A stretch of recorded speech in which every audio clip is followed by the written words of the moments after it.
আসসালামু আলাইকুম গাইস। যারা আপওয়ার্কে কাজ করেন আর আপওয়ার্কের ড্যাশবোর্ডে এরকম কোনো নোটিফিকেশন দেখতে পাচ্ছেন, সো এটা ঘাবড়ানোর কোনো কিছু নাই। এটা জাস্ট সাময়িক চলমান। সো এটার কারণ হচ্ছে গিয়ে এটা যে আমাদের বাংলাদেশের যেই চলমান যেই পরিস্থিতি, এই পরিস্থিতিটা স্টেবল না হওয়ার কারণে আমাদের বাংলাদেশে ব্যাংকিং প্রসেসটা ভালোভাবে চালু হয় নাই। ইন্টারনালি তো সব কিছু মোটামুটি চলছে, কিন্তু আহ, বিশেষ করে ইন্টারন্যাশনাল যেগুলো রেভিডেন্স আসার যে প্রসেস বা এই ফ্রিল্যান্সিং প্ল্যাটফর্ম থেকে যে ওয়েতে টাকাটা আসে, সেই ওয়েগুলো হয়তো বা এখনো ভালোভাবে আহ, কার্যক্রম হয়নি বা কাজ চলছে না।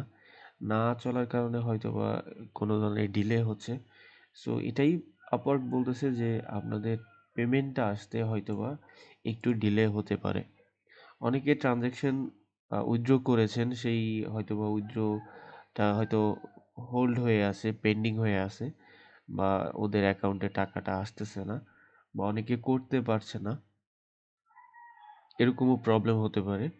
সো এরকম কোনো প্রবলেম যদি আপনারা ফেস করেন, ঘাবড়ানোর কিছু নাই। এটা জাস্ট কিছুদিন পরে ঠিক হয়ে যাবে, হয়তো দুই একদিন, এক সপ্তাহ সময় লাগতে পারে। সো এটা নিয়ে ভয় পাওয়ার কিছু না, এটা ঠিক হয়ে যাবে, আর এটা অটোমেটিক্যালি চলে যাবে। সো এই ছিল ইনফরমেশন, ছোট্ট একটা ইনফরমেশন।